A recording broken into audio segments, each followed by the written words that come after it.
राधे राधे।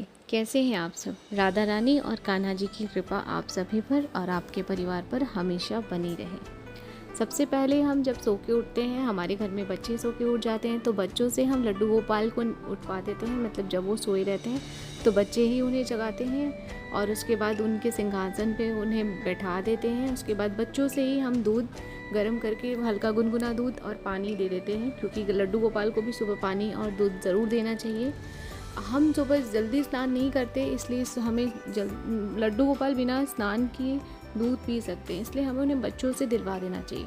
फिर उसके बाद जब हम स्नान कर लेते हैं तब हम पूजा करने के लिए आते हैं। अभी मैं स्नान कर चुकी हूँ और पूजा करने के लिए आई हूँ। तो जैसे कि हमने बताया है हमेशा कि वो बच्चे हैं, लेकिन हमें ये नहीं बोलना है कि हमने उन्हें अपना लल्ला माना है। इसका मतलब ये नहीं कि वो छोटे से बच्चे ही हैं। वो भगवान हैं, वो परम पिता हैं, परमेश्वर हैं, ये हमें नहीं भूलना चाहिए। तो सारी भगवान की पूजा करने से पहले सबसे पहले हमें गणेश जी की पूजा करनी चाहिए। तो इसलिए मैंने सबसे पहले उन्हें दुर्वा चढ़ाया, उसके बाद फूल, लक्ष्मी माता की पूजा की, और उसके बाद विष्णु जी हैं हमारे मंदिर में विराजमान, वो हैं, और दुर्गा माता हैं, शिव पार्वती जी हैं, कार्तिकेय जी हैं, और राधा कृष्ण हैं, साईं भगवान है।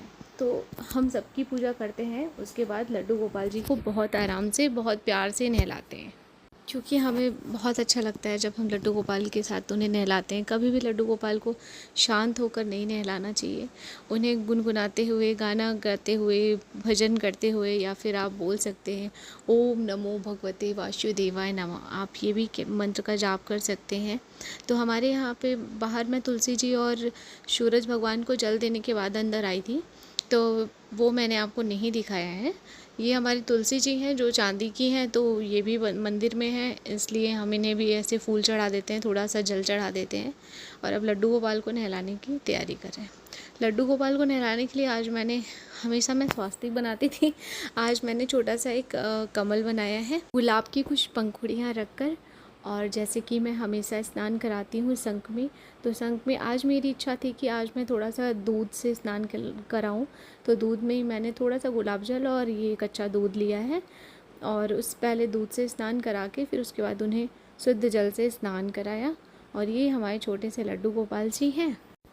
ये टॉवल है लड्डू गोपाल जी का। ये छोटी छोटी हैंकियाँ होती हैं जो हम मार्केट से ले आते हैं, और लड्डू गोपाल जी के लिए मैं 3-4 हमेशा साफ़ रखी रहती हूँ, क्योंकि यही टॉवल है इनके लिए।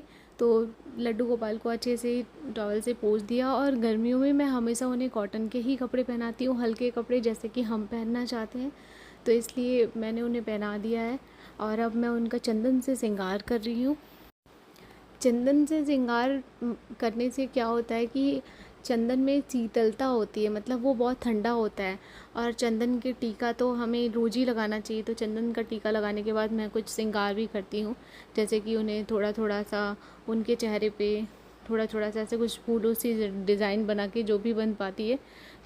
मेरा हमेशा यही कोशिश रहता है कि हम लड्डू गोपाल की पूजा बिल्कुल आराम से करें, क्योंकि हम उन्हें नहलाएं। तो कभी भी लड्डू गोपाल को नहलाते वक्त हमें शांति से नहीं रहना चाहिए, जैसे कि मैंने बताया। इसलिए मैं गाती रहती हूँ, उनसे बातें करती रहती हूँ, और बिल्कुल हल्का सा, बहुत ज़्यादा भारी उनको ज्वेलरी भी नहीं पहनाती इस टाइम, बिल्कुल हल्का सा पहनाती हूँ। और देखिए लड्डू गोपाल इतने सुंदर से लगने लगते हैं, बहुत प्यारे से, इन्हें नज़र ना लगे।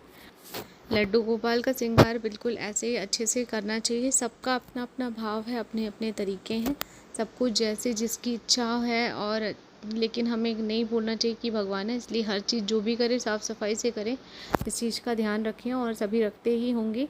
राधा रानी को कभी भी स्नान करते हुए नहीं दिखाना चाहिए, इसलिए मैं कभी भी अपनी वीडियो में राधा रानी को स्नान करते हुए नहीं दिखाती हूँ। बाल राधा रानी है ये छोटी सी हमारी, इनका भी श्रृंगार वैसे ही सिंपल सा करती हूँ, जैसे कि मैंने बताया कि लड्डू गोपाल जी का भी बहुत भारी सा ज्वेलरी या फिर उनके बहुत ज़्यादा से मोटे मोटे कपड़े मैं नहीं पहनाती हूँ। ये कॉटन के सॉफ्ट कपड़े ही पूरी गर्मियों में मैं पहनाती हूँ।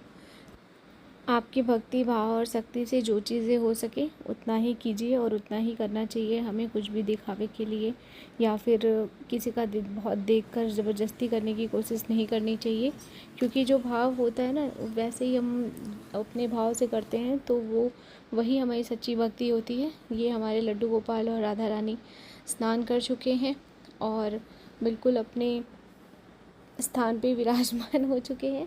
बहुत प्यारे लग रहे हैं। लड्डू गोपाल और राधा रानी को नज़र ना लगे, ये छोटा सा स्प्रे है। जब मैं वृंदावन जाती हूँ तो वहीं से लेके आती हूँ ढेर सारा। नहाने के बाद जब लड्डू गोपाल रेडी हो जाएं तो उन्हें ज़रूर, जब उन तैयार हो जाएं, उन्हें स्प्रे और इत्र जो भी है आपके पास वो लगा देना चाहिए।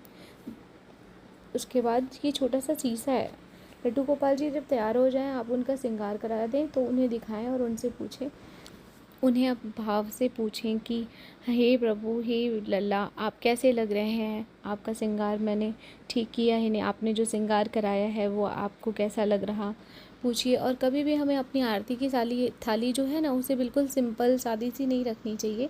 इसलिए मैं इसमें हमेशा स्वस्तिक या ओम बनाती हूँ। तो आज मैं इसमें कमल बना रही हूँ, जैसे कि मैंने आज कमल में ही स्नान कराया था तो मैं आरती के लिए भी मैंने सोचा आज यही बना लेती हूँ। फिर उसमें एक छोटा सा घी का दिया और धूप कपूर से आरती की जाती है। तो फूल कभी भी अपनी पूजा की थाली हमेशा याद रखनी चाहिए कि कभी भी सिंपल ना रखें जिससे हम आरती करते हैं। स्नान करा लिया और भगवान को कपड़े पहना दिए। उसके बाद हम ये छोटा सा पंखा है जिससे खुद, ऐसा नहीं है मंदिर में सभी लोग भगवान के लिए पंखा लगा के रखते हैं, लेकिन फिर भी अपने हाथों से उन्हें पंखा करें, उनसे बातें करें, मंदिर में कुछ टाइम तक बैठें, उनकी आरती करें। उसकी मतलब जो होता नहीं कि हम थोड़ी देर तक वहाँ बैठें किसी बहाने से, तो उन्हें पंखी करते हुए उनसे बातें करें। अच्छा लगता है जब हम मंदिर में बैठते हैं और अपनी मन की बातें भगवान से कहते हैं। ये हमने पूजा किया आज घर में, इस तरह से मैंने आपको दिखाया। और ये हमारी मंदिर है जहाँ पे हमारे सभी देवी देवता विराजमान हैं। मैं आपको दिखाती हूँ बाहर पूजा, जैसे मैं तुलसी माता की पूजा करती हूँ। ये है हमारी मंदिर। मिलते हैं किसी नेक्स्ट वीडियो में। राधे राधे।